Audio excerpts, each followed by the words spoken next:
Hello everybody, this is Carl. I'm back here with Dylan. We are at the Atlanta Regional, and this is a special video. Dylan, tell them what you did. So I got top 4 at the Atlanta Regional with Android 21, the starter deck, expert deck one.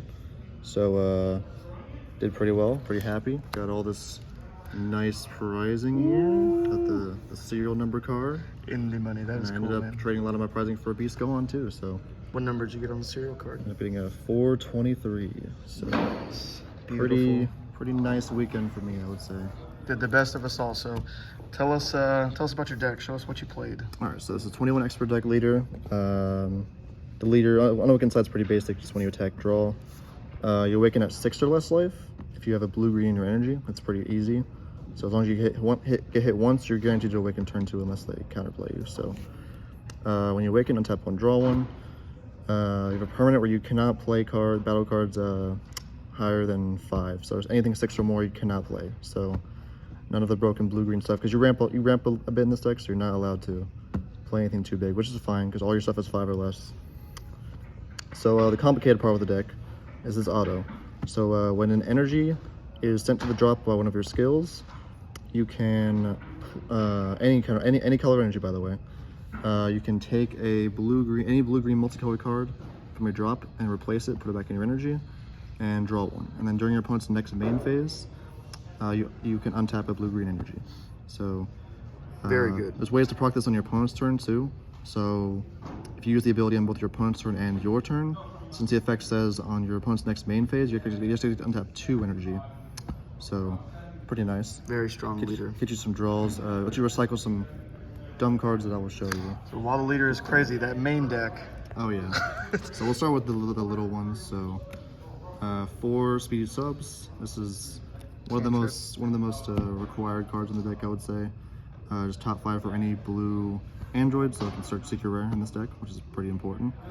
At the end of the turn, it's a very good auto. You can add a blue-green from energy to hand, and then put any energy back down. So yeah, there's a lot of blue-green cards that you want to use again. One very important one, obviously.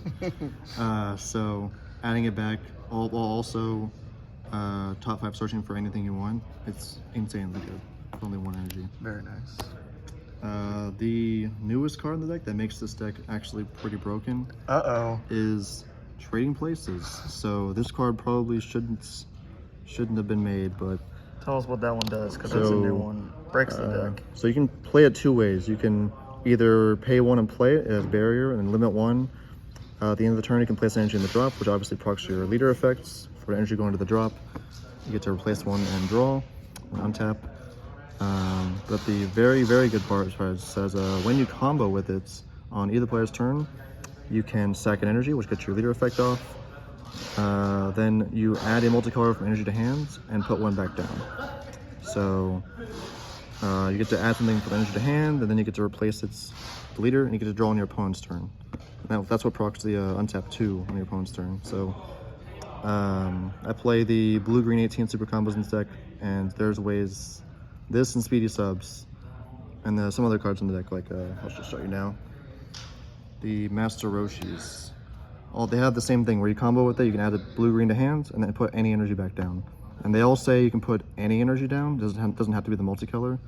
So if you have like a dead negate or something in your hand you can't use, you can just put that down. There's not really a way to add it back. So if you put that down, you're not getting it back for the rest of the game, unless you're playing like Zeno super combos. But you wouldn't play those over the 18 super combo. Roshi seems pretty strong. 5k combo, it's a Z charge, and it gets you, it's a tool to recycle your super combo. So yeah, that seems like a crazy card in this deck. Yeah, it's really nice when they're swinging at you with a bunch of 15ks, and you can just combo this, or you can combo this.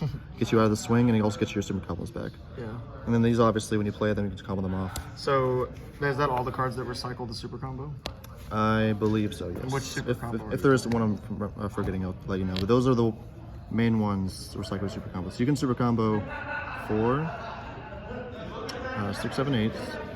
No, 4, 5, 6, 7, 8, 9, 10, 11. And so you can cover super combo 15 times. And I'm pretty sure you were doing that, right? I mean, you were super comboing on people. Yeah, so obviously the super combo you play is the Android 18. So this leader says you can put any blue-green multicolor card back into your energy. And all of these cards right here add multicolor energy to hand. So you can just add these back over and over again for some reason. Do you know if you actually did a full 15 on anybody? I think the closest I ever got like 10 times. Wow. But yeah, that's my my opponents were not happy facing against this deck, and I can understand why, because this shouldn't be allowed. How you can just recycle these over and over again. You know, if you were able to get them from drop, that'd be one thing. Then you couldn't bottom deck the hand, but you're adding them all back to hand, right? So Yeah, they're so even always bottom decking. Yeah, so even siding like Sideboard doesn't do anything because nothing goes to drop. They all go to back to bottom of the deck. So Awesome. that's the broken part of the deck. Speaking of bottom decking, we have more. We have the Kusus counterplays. Nice. So tap 2, counterplay, hits a 6 or less, bottom decks it. And then they also bottom deck one from hand when it's played. So it's really good at hitting non-barrier stuff, anything 6 or less. Against Gogeta, hit all the draw guys. Very good against Sin to hit basically anything in that deck. Hit a lot of rush attacks today. Hit the Gamma stuff. It's so good. It can get counterplayed pretty easily, but since you untap so much energy, you're probably fine. And also you can just pay 1 and combo with it and then make a bottom deck also that way. So It was very good against Trunks Cheetah in top 8, right? He had to bottom deck his super combo in his hand. yeah, it's very good against Trunk Cheetah too, because anything without barrier can just get Kusus. So Awesome. yeah, that's another way to make them bottom deck their hands with the super combos, is just also pay 1. If you have extra energy, you can just pay 1 for that. I see some lists not playing this card, but I think it's pretty nice for removal. You don't have that much removal all the time. Like you have stuff, but there's some turns where you can't really pay for anything on your own turn. So this is just nice to pay to kill something, or it can just be a 20k dual attack to pressure board, kill a Unison. That's usually what I did with it. Usually swing a board, swing a Unison. But usually if they play like a big boss much early on, like there was a one deck that I played against that just played like the 8-drop Gogeta, the red-black one. This is easy pay 2, just get rid of it. So It can get rid of equal energy cost, right? So if they play 4-drop, you get rid of 4-drop on turn 4. yeah, and it has a flex, so they can't really stop it. Dual attacker too, good pressure card. Yeah, it's very nice at clearing boards and stuff like that. That's mostly what I used it for. This card's pretty important. I only play 3 because after the first few turns is not as useful, but you can charge it if you have 5 or more life, and without energy exhaust. You can pay a blue from the energy, put it in the drop, and then you play it from the drop. So obviously since you put energy in the drop, that procs the leader effect, which is nice. It has barrier, it's 14k for some reason. And then you can activate main, put an energy in the drop, and remove a marker from Unison. So that was really good against the Gogetas, mostly. Because there wasn't really any other decks that had Unisons that was good against. Maybe I guess really Boo Unison, I guess, too. Like Gamma, I played against 3 Gammas, so I guess that was good there too. Would be good against Golden Frieza also. Yeah, I never played against Golden Frieza, but it would be good there too to hit their Unisons that they play. Good synergy. Yeah, it's barrier, has proxy effects, and it also removes markers, which is nice. Then we play 4 of this 18 arrival. You never really arrival with it. I don't think I did once today. You either use it for the activate main, where you can just discard it, look top 5 for a 5-cost android or less. So that's pretty much the whole deck, because you can't play anything 6 or more. So you can search the entire deck with this card, except for like Secret Rare. But you can also charge it. It's a blue-green charge. And then there's ways to actually play this from the energy, from other effects. So then when it's played, it's not to be played from hand. I can play it from the energy. It kills a card. It bottom decks the card from board, and then you choose a card in their hand and bottom deck it. So and it's also crit. So 25k. So on the big turn, when you're playing a lot of guys from your energy and playing this, you're hitting their hand and it's crit. So usually when I was doing the top 7 play, I'll show you later, they're a low on hand, so they're forced to take a crit swing or negate, and then they're usually at low life because I'm also playing Bad Omen. So that combined with everything else can be crazy. Strong finisher for the deck. Then we play 3 Bad Omen. I think I'm probably gonna go to 4 because there was a lot of games where I was only seeing like 1 Bad Omen, and it wasn't enough to finish the game. So I think playing 4 is fine. You have enough ways to swap your energy where you can just put it in there. But there was some games where it was just really dead in my hand, and I couldn't do anything with it. So, but I mean that's why I'm scared to play 4. But I think you need to play 4. That's how you finish the game. So, but yeah, this card's insane. There's a way you can play all 3 of these from the energy in 1 turn. And when it's played, they crit a life and kill a card, so pretty uninteractable. I don't think there's really much that can stop these That's usually how you're winning, is with that. So the way you win to play those is with this Super 17. So he says from the energy, he's a free blue-green charge, which is nice. You can tap 7 energy. You play him from the energy, and then you can play 3 other 5-cost androids from the energy. So usually what you're playing is Bad Omen or that. So if there's a turn where I draw all my Bad Omens and manage to swap them all in, you just tap 7, play 3 Bad Omens. If there are 3, the game's over. If there are 2, and you have 2 Bad Omens, the game's over. If there are 3, you play 2 Bad Omens, they go to 1, you play this. You hit their hand down, super combo them down to 0, crit them. It's insane how you can do all that in one turn. Did you ever play 3 Bad Omens on them? A lot of times, yeah. I think about half my games is how I ended the game, was playing playing a bunch of Bad Omens from my energy. Nice. This is another heart and soul of the deck, the Zamasu Unison. So don't worry about the counterattack part. That's for another deck. You don't use that part. It's blocker 19k. You pay 3. As a +1 auto. That's very important. As an auto. When an energy is placed in the drop, you can draw a card and then untap it. So since you can do the leader's effect on your opponent's turn, this will also go off on your opponent's turn. So you can draw 2 cards and untap it. So it's a double blocker, or it can be a dual attacker on your opponent's turn. So this seems like a big part of the reason you just cannot lose the battle of attrition over the course of, say, a longer game, maybe, 6 to 8 turns. That's providing you so much value every turn. Yeah, it does. Once you see this on like your turn 3, because you're ramping to 4 turn 3, it's you're pretty set up. It's very hard to lose after that. If your Unison gets removed, I don't think my Unison really ever got removed except for maybe like the Gamma's playing 21s. Every other deck couldn't kill this Unison. So it's pretty hard to kill also, because you're +1 on both your turns. I played 2 absolute release balls. These really didn't come in at all today. I'll probably side these from now on, because I was staying at 6 life a lot of the games, because you'll awaken at 6, and I was actually just trying to stay at 6 most of the game too, just to not die from something dumb. And I didn't need to, so I could hit their hand anyway, so I wasn't really scared. But yeah, since you have to be at 4 less life, of absolute release ball is probably not the card for this deck. It was nice against Gamma like a couple times to hit their guys, but I never really used it, so I'll probably just put it inside. Then we'll go into the Negate package. So 4 17s, broken cards should be banned.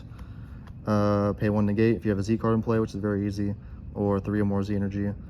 Also very easy. Yeah, also very easy, since you combo a lot in this deck. Every time they attack with a battle card, they have to bottom deck 1. So they're already bottom decking a lot, so this on top of it just stops their whole turn. And if they want to counterplay it, that's fine, because the auto's on limit 1. The limit 1 is on the auto for some reason, not the counter attack. So they should probably ban this card. It's too good. Agree. And obviously, every blue deck I play has the 4-dimension magics. This card probably also should be a hit, but whatever. Did you get punished at all by the D-Magic floodgates today? No, and if they ever, I think 1 or 2 people maybe played it, but I just didn't untap for it. I knew I can combo out of the rest of their swings most of the time, so. Because usually everyone I played, this is mostly a hand destruction deck, so usually everyone I played against had their hand really low. So I thought, tapping to 1 to not have to untap is fine, because usually untapping lots of energy. Dirty Burst came in clutch a lot of times. Mostly against the Gammas again. I played 3 Gammas today. Good against Cell, good against Android 17, because I don't main like Jiren or anything. So yeah, good against like all these boss monsters. Gogeta GT couldn't play the 8-drop because I always had 2 up, because they knew I had this in hand. So I don't think either of the SS4s I played today played an 8-drop on me once, because they knew I had it. I knew I needed this for Gogeta too, because that's one of my hardest matchups, I would say, for sure. Hopefully you enjoyed it, Dylan, because it's gone. Yeah. Oh yeah, that card's banned, so yeah. don't even worry about that card anymore. Bye, Dirty It's Burst. banned. Then this card is dumb. Since it's technically not a 8 cost in your hand, you can play it without ignoring your leader skill. So paying 4, you have to pay 4 in this deck, which is fine since you're ramping. You absorb all the battle cards in Unison's ignoring barrier, which is dumb. And then the even dumber part is for every 2 that you got, you heal 1. So you're healing back to 8s or healing back to 6. It's stupid. You're basically playing with 10 life if you see this. It's ridiculous. Dual attack blocker can save itself once. Crazy. It's so crazy. It won me so many games. Nice. Being able to stay at 10 life. All right, so we'll go into the Z deck next. So this is very important too. So this is very important to play turn 2. So usually you play this turn 2. It's 2 energy, 1 Z energy. So you just gotta play like a speedy sub, combo it off. 1 Z energy, pretty easy. Or you can just super combo turn 1. That's fine. You're just gonna get it back from it goes to the drop, and then you can recycle it later. So that's fine. When it's played, you take a life, which is very important. As long as they hit you 1 time, then you're at 7. You take the life, go to 6, and you can awaken. So a little tip on how to beat this deck is you don't let them go to you just keep them at 8, because then always counterplay this. That is how you beat this deck, I would say. Then it Z stacks this card on play, which is 21. Another fair card. Very fair. And then during the next main phase, you pay a blue and play this from underneath it. So since you also untap one during their main phase with the leader, you instantly have energy for this. So which is pretty nice. Like the other 21 where they also untap during the main phase. Really good synergy with that leader as well. Yeah, so it's like this. Play that. When it's played, you bottom deck something and then you ramp one from the top of the deck. So turn 3, you should have 4 energy most of the time. It's also a blocker, which is nice because they couldn't remove it that early most of the time. So I would just always block with it because I knew it was going to die anyway. Did you ever play it for 4 and Z stack something and then bottom deck something? Oh yeah, all the time. It's nice removal because you Z stack something and then obviously bottom deck something. So if they played their 21 secret rare, what you can do is pay 4, choose it for Z stack. It would remove the guys, and then you can choose if the auto deck to bottom deck it. That gets rid of it instantly, which is nice. Beautiful. And then usually what you would also because Z stack 2, so you can choose one of their cards. And then I'll usually Z stack Vegito with it. I would never really play Vegito. I think I played it maybe once to win. So when you use Z stack, you can copy activate main one of the keywords underneath it. So you can copy one of the cards you absorbed from their side. Usually, because Vegito has like the most keywords on the Z card, you just copy one of those. Yeah. So barrier's the best one I would choose most of the time, but I think I won one time because I copied triple strike and just swung that way. You can catch people by surprise with that. I've been caught with it myself. So yeah, because there's no reason to pay 4 or pay 5 for Vegito when you can just pay 4 for this, copy the skill and swing. So yeah. That's how I won a lot of times too. If I couldn't, they were stuck at 3 life and I couldn't tap 7, I would just do that instead when they had no cards in hand. And then the rest of the Z deck, 2 Beerus, very busted card. Barrier can be a problem if you don't have the secret rare. So this is just nice to pay 2. You don't even have to use the skill to turn you play. I'll usually play Beerus pretty early on and then just let it sit there. And then the next turn, I would just pay 2 and start swinging with them. Against red, it's pretty tough because you just Wolf Fang Fist and kill it. But get him a bottom deck set with Android 18. Yeah, but usually Beers came in clutch a lot because he was bottom decking a lot of things, doing some pressure. Nice. And then play 1 cell. Probably should play 2, but it's tough to find room with the 21 stuff. The 21s are pretty good, but cell's busted. Yeah, dual tech crit, absorb all those things after the last one was played. Was very good. Being crit in this deck is insane because they're already low on hand size, and dual attack crit for 3 and also wipes their board. That's nuts. Nice. All right, so sideboard, we will have 3 cunning Krillins. This is mostly for the other 21 deck, the new one, the evil one. When it's played, draw a card, and then they can't untap energy using a battle card or extra card skill unless they warp fire from the drop. The one time I played against 21, I did not see this. So even though I played 3 of them, I did not see it once. So that was tough not seeing it. But yeah, that's my worst matchup by far because I play a lot of blue-green stuff, and that just makes them have free stuff like all the time. Did you beat him anyway? I just barely beat him, yeah. Because Nice. I didn't see these, so he's able to play 8 drops for free, basically. Right. With all the cards I was playing. That's my hardest matchup by far. 2 Koitsukai, mostly for all the Gamma players I played.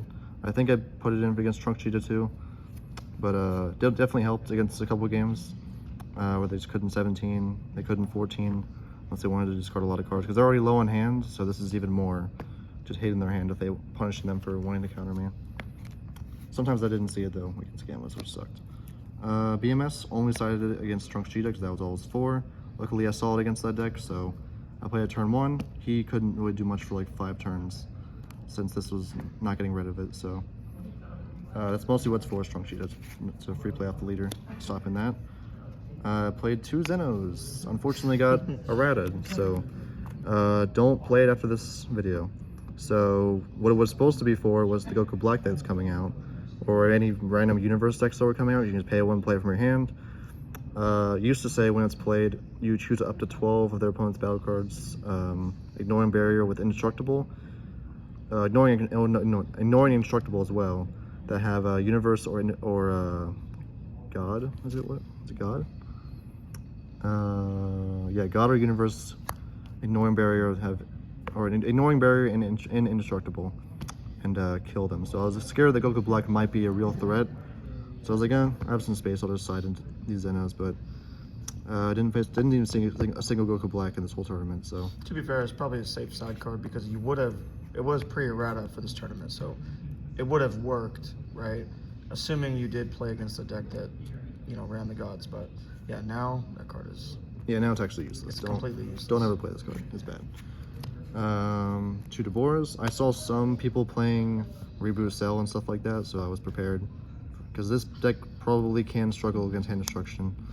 So I was ready with the Deborahs, just in case. You kind of get low on hand yourself, but you are hitting their hand as well. Yeah, you hit their hand so much that it doesn't matter as much. And you're drawing a decent amount. Once you have the Unison out, you're drawing a decent amount. You're drawing 2 every turn. Your win con's in your energy too, so you don't need a hand to. Oh yeah, I managed to kill a lot of people with like 0 to 1 cards in hand a lot of the time. Because I was able to just keep myself in my energy. Play 2 of the Goku Kamehameha Deflections. They came in clutch against a lot of the red decks where they swing with Rush Attack. I just go kill it, and then they can't untap it with it. Kills the SS4s, which was nice because they're all 4-drops, and then they can't draw, and Negates also. It's limit 1, so I only played 2, but it is very good. It's not leader locked either, so you just pay a green, which is blue-green deck, so came in clutch against most of the red decks, where you just KO 4 or less. Pretty nice. And then 2 Desperate Measures, mostly for Gamma also, because Absolute Release Bulk doesn't always do it against Gamma. You need more stuff, so I figured that hit the 14s or hit the 17s, and it also bounces a 3 less back to hand, so you can bounce like your 17 Negates back to hand. I thought that would be cool. Might main these over Absolute Release Balls from now on. Makes sense for your deck if you're not going to be frequently going below 6, so. Yeah, I think it is just better. So okay. I guess we'll go over matchups now. What'd you play against? So I played through 10 rounds, I believe, so it was a long day. First round I played against the yellow Bobbity deck. He was playing like a lot of the Servant and Majin Buu stuff. It was interesting, it was cool. But I managed to win that. Then I played against 21 my round 2. That's my worst matchup by far. I even sided the cuttings and everything and didn't see him, so I think I ripped a Negate off life and I won that way. He had 0 cards in hand. It was the last swing. I took the last life. It managed to be a 17 and I won. So that's why I should have lost that match, but I won. So I think the next one was a Gamma. I played the Gamma matchup so many times that I think I know how to beat it. So I beat that. And then I faced against Jared Lopez in the 4th round. He was also playing Gamma. He plays the game extremely well, so that was very hard. I think he was the winner today, right? He went 11 or 12-0. Yeah, he was probably the reason why I made top 16. So I believe it took him to game 3, but he probably knew how to beat me. So he 17'd me, he stalled me out. He knew how to beat my deck. So he plays like a computer. So the fact that he took him to game 3, Yeah, congrats to him though. He won the event. Next I played against an SS4. That was extremely tough. I think I just barely won that one also. Then I played against another Gamma. It's about the same as the other non-Jared Lopez one. I won that one. Then I played against the Spirit Bomb Goku deck. That was extremely tough. He was drawing so many cards. He had like a 14-card hand after I was super comboing him over and over again. He just didn't care. He just had so many cards in hand. It was crazy. And then I made the mistake of I thought 3 energy would be enough to stay alive against his big you are number 1 turn. So I knew it was coming, but I guess I didn't account for him playing something else. I thought it was gonna be that Super Saiyan 3 8-drop Goku, so I dirty bursted on it. But it turned out to be another. He had another target that wasn't 7 cost or more, so he was prepared. So good on him for playing around that. Then my last one was also a Gamma. So and then I managed to beat him, and then I made it to top 16. So I went 7 rounds, right? So if I went 5-2, yeah, X2. So I managed to get 14th in Swiss. And the next day, today, I played top 16. So I played the mirror match in round 1. Really, really tough. I've never played the mirror match before, so I did not know what to do, really. We both had little hand the whole game. I managed to kill him with the tap 7 played game 1. And then right before he was about to kill me in game 2, they called time. So I managed to win in time. So that was an unfortunate way to win, but I guess we take those. Trunks Cheetah was the next one. How'd you do it? Was that tough for you, Dylan? No, that was quite unfortunate for him. I pretty much saw everything and had the counter to everything he did. So that was an unfortunate wash. And then SS4 was my final top 4. That's where I ended the day. We took him to game 3. I think I won game 2 with like 1 minute left on the timer because we were playing super fast. So kudos to him for not letting me lose in time.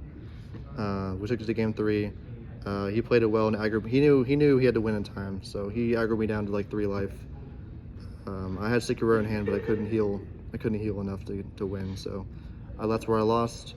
And then Andrew and Jared Lopez ended up winning the whole event. So yeah, that was the under 21 deck. The event ran pretty smoothly. We all had a lot of fun. We all did decently well. So hopefully we can play some more events like this, and got a lot of good prizing. So excited to have that. So yeah, that was the deck. Well, congratulations, Dylan, on your top 4 finish at the Atlanta Regional. That is awesome. We're real happy for you. And look out on the TCYT, the Turtle Club YouTube channel. We're making a lot more videos, I'm sure. So that is it for us today, guys. Peace out.